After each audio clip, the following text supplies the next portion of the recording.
नमस्कार, राम राम सभी किसान साथियों। आप जुड़े हैं आप लोग मेड़ता फेसबुक पेज और यूट्यूब चैनल पर। तो किसान साथियों, आपके काफी कमेंट और कॉल मेरे पास आ रहे हैं कि जिस प्रकार से जीरे की फसल है उसमें उगटा रोग हो रहा है और जीरा है उगलने की समस्या आ रही है। शुरुआती दौर में जीरा पीला पड़ के है, उसकी ग्रोथ रुक रही है। तो इस वीडियो में हम किसान साथियों तक तमाम वो जानकारी आपके साथ साझा करेंगे कि जीरे में ये समस्या क्यों आ रही है, इसको शुरुआती दौर में कैसे रोक सकते हैं, अब अगर इस समस्या आ गई तो कैसे इससे बचाव करें। तो हमारे साथ आज मेड़ता उप जिला सहायक निदेशक कृषि विभाग से रामप्रकाश जी बेड़ा साहब जुड़ेंगे। इनसे तमाम जानकारी आपके साथ साझा करेंगे। तो वीडियो में लगातार बने रहें ताकि आप किसी प्रकार की जानकारी से छूटे नहीं। बेड़ा साहब, आपका बहुत बहुत स्वागत है हमारे चैनल पे। धन्यवाद सर, बहुत बहुत वेलकम सर। अब बेड़ा साहब, काफी समस्याएं अभी किसानों को आ रही है जीरे की फसल को लेकर। शुरुआती दौर जैसे बारिश का दौर भी आया तो जीरा उगलने की समस्या आ रही, महीने भर का जीरा हो चुका है। जी बिल्कुल, हमारे पास भी किसान भाई लोग आ रहे हैं। जीरा की फसल के अभी जो वर्तमान में समस्या आ रही है उसको उगटा रोग कह रहे हैं, या विल्ट की इंग्लिश के अंदर कहते हैं, विल्ट की समस्या कह सकते हैं अपन। इसके दो तीन कारण हैं, मैं आपकी जानकारी के लिए बताना चाहूंगा। सबसे पहला मुख्य कारण तो इस बार देखो, जीरे के भाव अधिक होने के कारण अधिकांश किसानों ने अपने स्वयं का बीज बोया हुआ काम में लिया, क्योंकि वो मार्केट से बाजार भाव के कारण, अधिक भाव के कारण जीरा की बोई जो खरीद के नहीं कर सके महंगे भाव के कारण। तो मार्केट में जो कंपनीज का बीज आता है वो बीज को ट्रीटेड करके मार्केट के अंदर उतारते हैं, ताकि मतलब उसमें ये रोग की समस्या नहीं हो, और ऐसे रोग ग्रसित पौधों को और बीज को वो काम में नहीं लेते हैं। पहला कारण तो वो रहा। दूसरा कारण, यदि किसानों ने काम में लिया है स्वयं का बीज, तो वो किसान यदि पहले से उसको बीज को उपचारित करके बोई करते तो ये समस्या अपने साथ और कम होती। और तीसरी समस्या, जो बरसात हो गई और पहले कुछ लोगों ने सिंचाई कर रखी थी और बारिश हो गई, तो उसके कारण अधिक नमी के कारण ये वर्तमान में जीरे के अंदर उगटा रोग की समस्या हो रही है। इसके अंदर किसान भाइयों आपको बताता हूँ, उगटा रोग का एक ही लक्षण है, पौधा जो हरा पौधा है वो सूख जाता है, और उसकी जैसे अपन पौधे को उखाड़ के निकालें तो वो उसकी जड़ है जो बिल्कुल सीधी निकल जाती है। इसका मतलब उस जड़ को अपन चीर के देखें तो उसके अंदर बीच में काली धारियां पड़ जाती है। कहने का मतलब तकनीकी रूप से अपन बात करें तो पौधे का जो सिस्टम है जाइलम, उसको डैमेज कर देता है, खत्म कर देता है। पौधे में भोजन बनने की प्रक्रिया जो खत्म हो जाती है, इसको अपन एक तरह से जीरे की कैंसर टाइप की बीमारी कह सकते हैं। ये इतनी बहुत घातक बीमारी है। ये पौधे के बीज के साथ आ जाती है। जैसे कोई पुराना खेत जिसमें ये बीमारी आई हुई थी और उसको अपने हार्वेस्ट करके काम में लिया बीज को, तो बीज के साथ आ जा सकती है।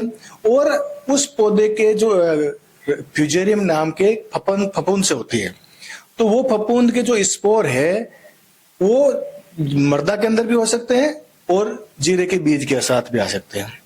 तो ये इसको अपन सॉइल बोर्न डिजीज या सीड बोर्न डिजीज, दोनों प्रकार की इसमें लक्षण है, और लंबे समय तक ये स्पोर इसके जीवित रहते हैं। इसके लिए किसान भाइयों को दो तीन उपाय करने चाहिए। एक तो जिन खेतों के अंदर समस्या आ रही है उनको फसल चक्र अपनाना चाहिए। फसल चक्र की बात करें तो अपन 3 वर्ष तक किसान उसके अंदर वापिस जीरा नहीं बोए, गेहूं, सरसों, खरीफ में गंवार, इस प्रकार से बदल बदल के फसल बोएंगे तो उस फसल के उस खेत के अंदर है जो उसके खत्म हो जाएंगे और बीमारी का चांसेस कम रहेगा। दूसरी बात करें, गर्मियों के अंदर गहरी जुताई का कार्य करना चाहिए। गहरी जुताई करने से जो जमीन के अंदर दबे हुए उसके फंगस के जीवाणु के जो स्पोर है वो जो खत्म हो जाएंगे गहरी जुताई करने से। ये 2 मुख्य कारण पहले किसान जिसमें जाने की ज्यादा समस्या रहती है उसमें पहले से ही अपना लें, ताकि मतलब आगे के समस्या नहीं आए। अब तीसरी बात करें कंट्रोल की। कंट्रोल 2-3 तरीके से अपन इसको कर सकते हैं। आगे से भी in future next coming season जब अगली साल भी बोए तो किसान पहले से ध्यान रखें, बीज आपका स्वयं का बीज है जो उपचारित बीज नहीं है, उसको उपचारित करके बोए। उपचारित करके बोए तो उपचारित का मतलब ये एक तरह से टीका है। जिस प्रकार से अपन छोटे बच्चों के अंदर टीका लगाते हैं ताकि बच्चा बड़े होने के बाद में उसमें बीमारियां नहीं हो, उसी प्रकार से ये फसल का टीका है। तो फंगस जनित बीमारी है, फ्यूजेरियम ऑक्सीस्पोरम नामक की एक कवक है, उसके कारण से ये जन्नत होती है, और इसको जैसे अभी वातावरण में ये नमी ज्यादा मिलने के कारण से हुई, और ये फसल की किसी भी स्टेज के अंदर 15 से 20 दिन के बाद में और लास्ट तक कभी भी पैदा हो सकती है। ऐसा उसका पर्टिकुलर टाइम नहीं है कि कब आएगी कब नहीं आएगी। तो अपन इसके लिए बीज उपचारित करें। सबसे पहले तो बीज उपचारित अपन फफूंदनाशी जो कीटनाशक फफूंदनाशक आते हैं, फंजीसाइड बोलते हैं, उनसे उपचारित करना है। कार्बेंडाजिम 50% एक दवाई आती है, उससे 2 ग्राम प्रति किलो बीज के हिसाब से, जैसे 50 किलो किसी किसान भाई के बीज है तो उसमें 100 ग्राम कार्बेंडाजिम का जो दवाई है उससे आप उपचारित करेंगे तो इससे अपने को नहीं होगी। दूसरी बायो फफूंदनाशी आते हैं, जैसे ट्राइकोडर्मा अर्जेनियम आती है दवाई, ट्राइकोडर्मा विरिडी आती है, उस ट्राइकोडर्मा से अपन उपचारित करेंगे बीज को, वो 8 से 10 ग्राम प्रति किलो बीज के हिसाब से, उसके हिसाब से उपचारित करके बोएंगे तो भी अपने ये कंट्रोल हो जाएगी। तीसरी, अभी वर्तमान जो स्थिति है, फसलें लगभग 30-35 दिन 40 दिन की फसलें खड़ी है और अभी वर्तमान के अंदर आई हुई है। फ्यूचरियम नाम की यह बीमारी किसानों के काफी जगह से हमेशा हो रही है। तो मैं किसान भाइयों को सलाह देना चाहूंगा अभी तो जो कार्बेंडाजिम जो सिस्टमिक फफूंदनाशक दवाई है, 50% दवाई आती मार्केट में, इस दवाई को आप 1 किलो दवाई लगभग 1 हेक्टेयर के अंदर 400 से 500 लीटर पानी के अंदर घोल करके स्प्रे करें, ताकि ये स्प्रे करने से जो बाकी आगे इसका फैलाव नहीं होगा। दूसरा, जो मैंने अभी ट्राइकोडर्मा आपको बताई जैविक फफूंदनाशी, उसको जैसे 4 से 5 किलो ट्राइकोडर्मा ले लें, उसको 1 क्विंटल गोबर के खाद के अंदर मिलाएं और 2 दिन तक उसको पड़ा रहने दें। वो पड़ी रहेगी तो उसके अंदर उसके मल्टीप्लिकेशन हो जाएगा, उस ट्राइकोडर्मा का जो जीवाणु है वो मल्टीप्लाई हो जाएगा, और 2 दिन बाद में वो 1 हेक्टेयर खेत के अंदर उस गोबर की खाद को छिटक दें। 1 क्विंटल गोबर की खाद के अंदर 4 से 5 किलो ट्राइकोडर्मा, और वो फिर छिटक दें। फिर उसमें अपन निराई गुड़ाई का वर्तमान में कार्य चल रहा है, निराई गुड़ाई करेंगे और जब अपन नेक्स्ट पानी देंगे तो वो उसके अंदर जमीन के अंदर अपनी संख्या बढ़ा लेंगे। ये क्या करेगा, ट्राइकोडर्मा जीव है जो बीमारी पैदा करने वाला जीव है, उसको खा जाएंगे। तो इस प्रकार से एक जैविक कंट्रोल है, जैसे पहले कहते थे जीवो जीवस्य भोजनम, उस प्रकार से इसका बायो कंट्रोल है। ये करके भी अपन इसको काफी हद तक बहुत ज्यादा कंट्रोल कर सकते हैं। फिर भी अपने को और लगे कि भाई ये कंट्रोल में नहीं हो रही, बहुत ज्यादा फैल गई, क्योंकि पहले पैचेज में आती है, धीरे धीरे ये खेत पूरे मतलब खाली कर सकती है, इस प्रकार की बीमारी है। तो जब अपन पानी वगैरह दें तो उसके साथ बजरी में मिला के इस कार्बेंडाजिम का या इसको घोल करके और पानी, सिंचाई पानी के साथ में उसको ड्रिप की तरह उसमें बूंद बूंद उसमें साथ में डाल के जमीन के अंदर जाएगा तो इस पौधों के अंदर जड़ तक पहुंच जाएगा। इससे भी अपने को कंट्रोल हो जाएगा।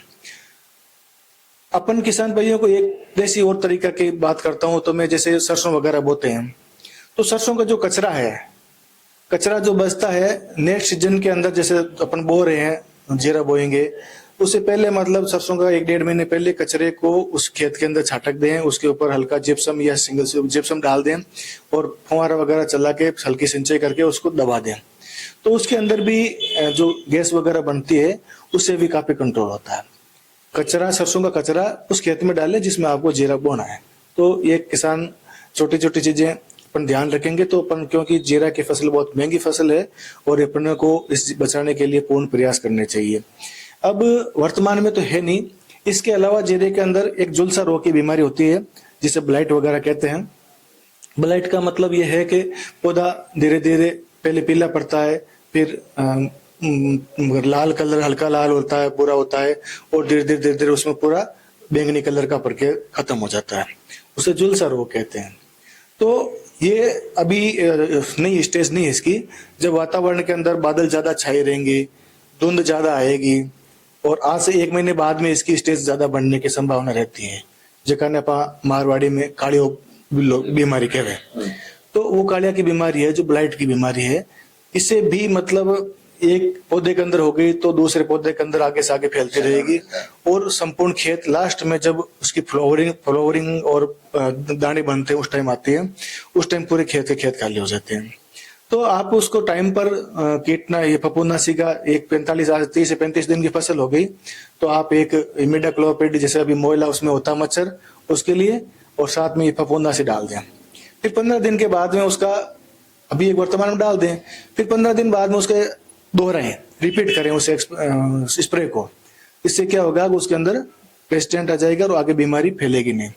तो उस टाइम भी जैसे ज्यादा संभावना होती है तो एक डाइफेनोकोनाजोल नाम की आती है दवाई, वो अपन स्प्रे कर देंगे तो उससे भी कंट्रोल हो जाएगा।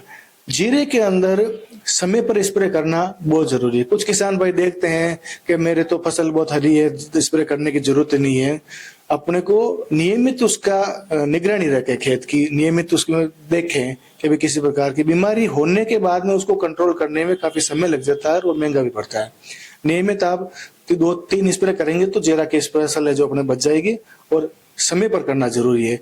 अभी लोग कर भी नहीं रहे, बाकी हालांकि 30-35 दिन की फसल होगी तो एक स्प्रे अभी तुरंत कर दें और 15 दिन बाद में रिपीट करें तो काफी हद तक अपने को इस समस्या स्प्रे करना उचित रहेगा। अभी वर्तमान में कार्बनडाजिम का स्प्रे कर दें 1 किलो 1 हेक्टेयर के अंदर 400 से 500 लीटर पानी मिला के और साथ में इमिडाक्लोपिड मिला दें। एफिड वगैरह जो है वो खत्म हो जाएगा। कोई भी एक सकिंग पेस्ट के लिए कीटनाशी चाहे एसिटामिप्रिड मिला दें चाहे डाइमिथोएट मिला दें, एक कीटनाशी के लिए और एक ये। और कुछ लोग कहते हैं बडवार वगैरह के लिए ये वो, इसमें हालांकि दे ही रहे हैं अपन पानी के साथ यूरिया वगैरह दे रहे हैं। नैनो यूरिया का स्प्रे जरूर करें। इसमें नैनो यूरिया के भी सरकार की तरफ से भी बहुत ज्यादा ध्यान दिया रहा है खर्चे को कम करने के लिए। अब इसके साथ आप नैनो यूरिया का भी यूज कर सकते हैं, ठीक है। 2.5 बोतल लगभग प्रति हेक्टेयर के हिसाब से नैनो यूरिया का भी अपन स्प्रे कर सकते हैं। इससे भी अपने को इसकी बढ़वार में मदद मिलेगी। इस बार जीरे के भाव आसमान छुए, तो इस बार अब नागौर जिले में अगर माने तो जीरे की कितने हेक्टेयर की बुआई इस बार हुई होगी?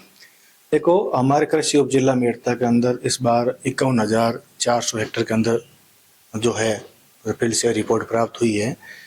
जीरा, इसबगोल और सौंफ इन तीनों का एरिया गत वर्ष से बढ़ा है और सरसों का एरिया इस बार घटा है, क्योंकि तीनों फसलें जो मैंने बताई थी जीरा, इसबगोल, सौंफ, इनके भावों में तेजी के कारण से लोगों ने बुआई अधिक की है।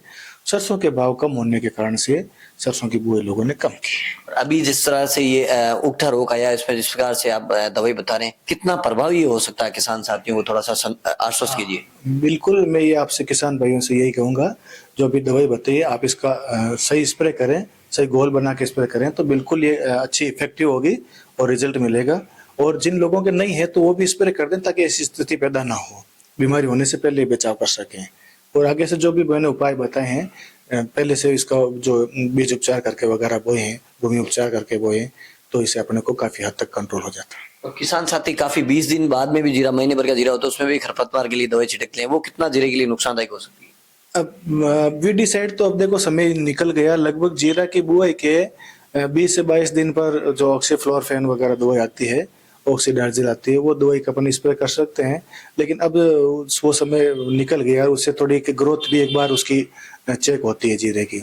तो कोशिश यही करें कि ज्यादा नहीं डालें वीडीसाइड ताकि उसकी ग्रोथ चेक नहीं हो, क्योंकि ऑलरेडी पचती पड़ जाएगी ज्यादा। और जीरे में अब तीसरा पानी कितनी स्टेज में कितने दिन का होने के बाद देना ज्यादा बढ़िया रहेगा?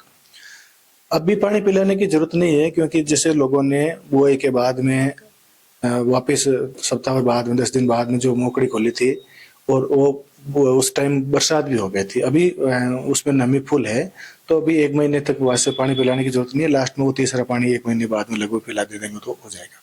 अच्छा, बिल्कुल, धन्यवाद। तो ये थे बेड़ा जी, सहायक निदेशक कृषि।